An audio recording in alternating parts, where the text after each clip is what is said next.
Study IQ IAS, अब तैयारी हुई अफोर्डेबल।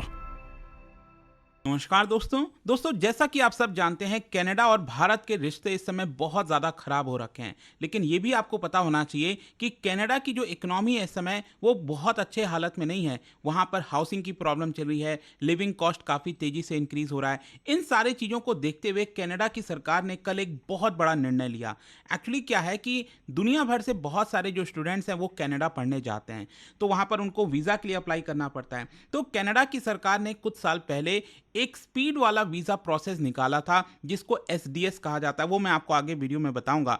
अब उसको कनाडा ने कैंसिल कर दिया है, जिसका इम्पैक्ट बहुत सारे स्टूडेंट्स पर पड़ेगा, स्पेशली भारतीय स्टूडेंट्स के ऊपर, क्योंकि भारत के स्टूडेंट्स सबसे बड़ी मात्रा में कनाडा पढ़ने जाते हैं। और इसी के बारे में थोड़ा डिटेल से समझेंगे कि आखिरकार ये है क्या, क्या प्रोसेस है, क्या इम्पैक्ट होने वाला है। काफ़ी कुछ जानने को मिलेगा। चलिए आगे बढ़ते हैं, लेकिन उससे पहले मैं आप सबको बता दूं, आप में से जो भी लोग यूपीएससी की प्रिपरेशन कर रहे हैं, हमारे जो नए बैचेस हैं वो लॉन्च हो रहे हैं, चाहे 2026 के हों या फिर 2027 के। सभी के लिंक कमेंट सेक्शन में दिए हुए हैं और आपको यूज़ करना है ये कोड अंकित लाइव, ताकि आप मैक्सिमम डिस्काउंट किसी भी स्टडी IQ कोर्सेज पर ले सकें। और इसके अलावा अगर आप MCQs अटेम्प्ट करना चाहते हैं तो मेरे इंस्टा पेज पर जाइए, वहाँ पर स्टोरीज में जितने भी MCQs हैं उसको भी आप अटेम्प्ट कर पाएंगे।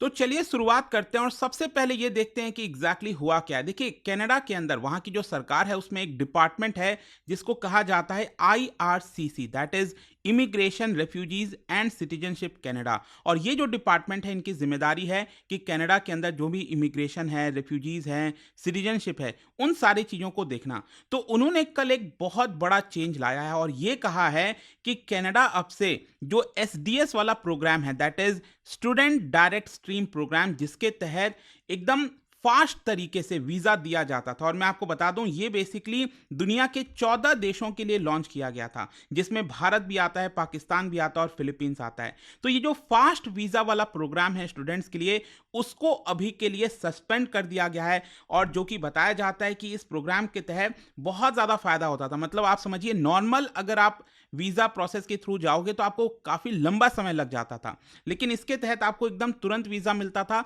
और आप वहां पर जाकर पढ़ाई कर सकते थे।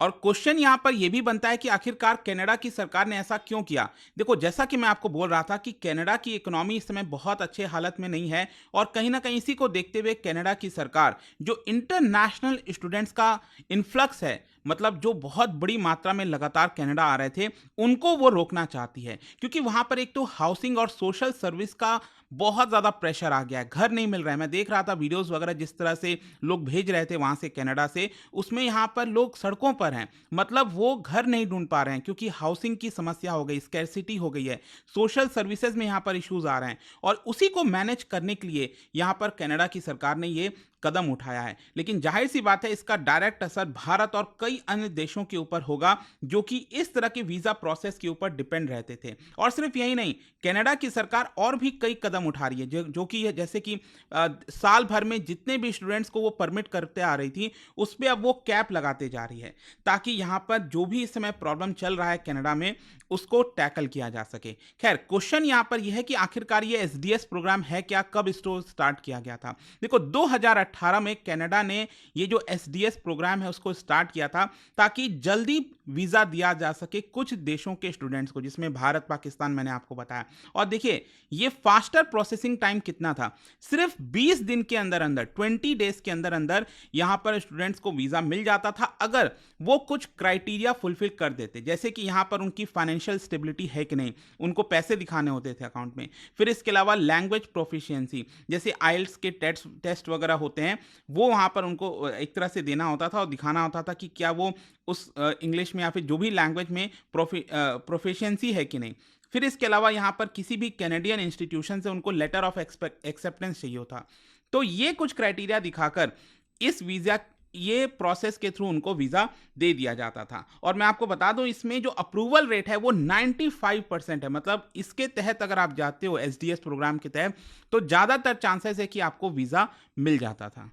लेकिन अब कनाडा ये जो प्रोग्राम है उसको एंड कर रहा है और जाहिर सी बात है, मैं आपको बता रहा था कि कनाडा चाहता है कि कम से कम फॉरेन स्टूडेंट्स उनके देश में आएं। मैं आपको बता दूं 2023 में total 8,07,000 study visa holders Canada के अंदर थे, जिसकी वजह से यहाँ पर लगातार वहाँ पर जो हाउसिंग की समस्या है, इस तरह की जो प्रॉब्लम्स हैं वो बढ़ते जा रही थी। लेकिन यहाँ पर अब वो इस तरह के कई कदम ले रहे हैं ताकि इसको रोका जा सके। अब क्वेश्चन ये है कि भारतीय स्टूडेंट्स के ऊपर ये कितना असर करेगा और कैसे असर करेगा। देखिए, बहुत इंपॉर्टेंट है जानना। क्या है ना, सबसे पहले तो मैं आपको बता दूं कि 2023 में 70% of all student visa application ये इसी माध्यम के थ्रू गया था, एसडीएस स्ट्रीम के थ्रू गया था, जो फास्ट प्रोसेसिंग वाला होता है। और यहाँ पर अगर आप देखोगे तो रेगुलर एप्लीकेशन प्रोसेस से ज़्यादा लोग इसी के ऊपर डिपेंड कर रहे थे, क्योंकि रेगुलर वाले में बहुत ज़्यादा लंबा टाइम लग जाता है। मैं आपको एक एक करके बताता हूँ। सबसे पहला अगर हम बात करें प्रोसेसिंग टाइम की, ये जो फास्ट वीज़ा प्रोग्राम चल रहा था अभी तक, उसमें सिर्फ 20 दिन के अंदर हो जाता था, जैसा मैंने आपको बताया। लेकिन अगर आप रेगुलर प्रोसेस के थ्रू वीज़ा लेने जाओगे तो लगभग 8 हफ्ते लग जाते थे, मतलब 2 महीना तो कम से कम लग जाता। आप सोच के देखिए, जिसकी वजह से काफ़ी डिले हो जाता था स्टूडेंट्स को।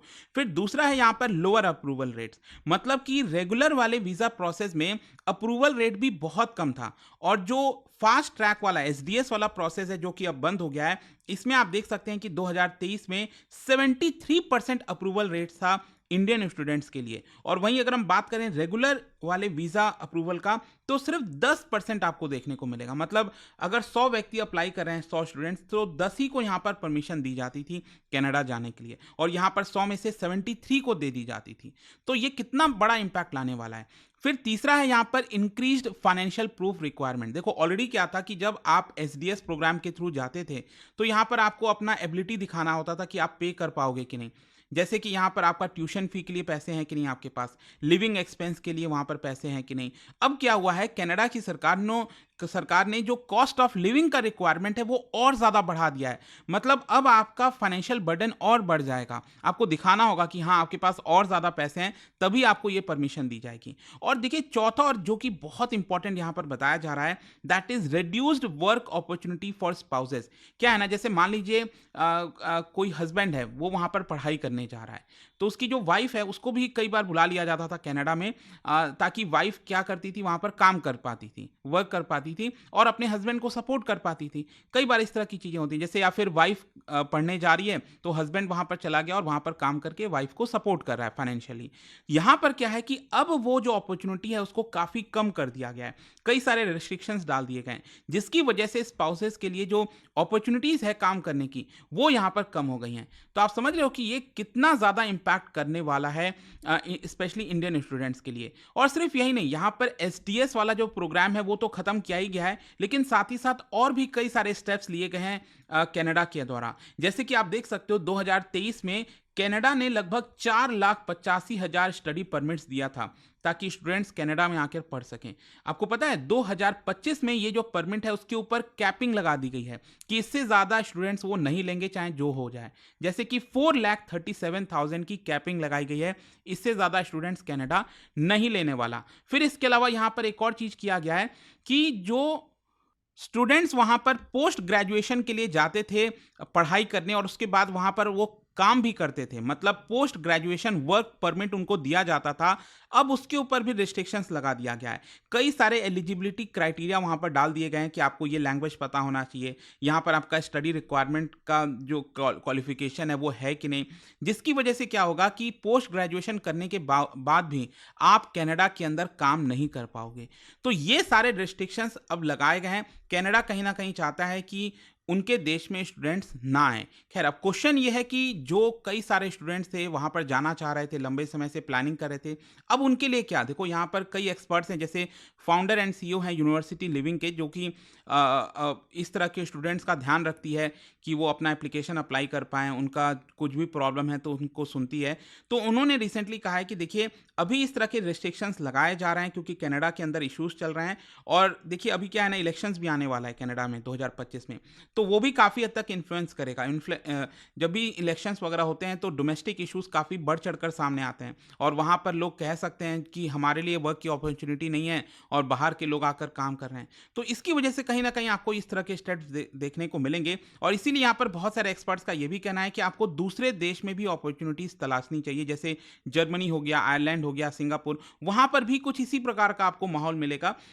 लेकिन जिस तरह का रिस्ट्रिक्शंस कनाडा लगा रहा है वो आपको यहाँ पर शायद देखने को ना मिले, तो वहाँ पर आप दूसरे कंट्रीज में भी अपॉर्चुनिटीज देख सकते हैं। तो आई होप कि आपको समझ में आ गया होगा। कल से इसके बारे में जो चर्चा हो रही थी कि कनाडा ने यहाँ पर जो फास्ट ट्रैक वीजा स्कीम है वो एंड कर दिया, उसका मतलब क्या है। और जाने से पहले एक इंटरेस्टिंग क्वेश्चन, क्या बता सकते हैं 2019 का ये जो सिटीजनशिप अमेंडमेंट एक्ट है इसके तहत किन एरियाज को एग्जेम्प्ट किया हुआ है, आपको यहां पर बताना है। इसका राइट आंसर आप सबको पता है, मेरे इंस्टाग्राम पर तो मिलेगा ही, वहां पर अगर आप नहीं हो कोई बात नहीं, टेलीग्राम से ले सकते हैं इसका सही उत्तर। मैं कई सारे जो एमसीक्यूज हैं वो यहां पर स्टोरीज में डालता रहता हूं। अगर आपको पीडीएफ चाहिए तो टेलीग्राम पर आइए, अलग अलग सोशल मीडिया पर आप जुड़ पाओगे। और जैसा मैंने आपको बताया, अगर आप यूपीएससी की तैयारी कर रहे हैं, कोई भी बैच चाहते हैं, you can simply use this code Ankit live to get maximum discount. And I hope कि वीडियो आपको पसंद आया होगा। मिलता हूं आपसे next time. Study IQ IAS, अब तैयारी हुई अफोर्डेबल।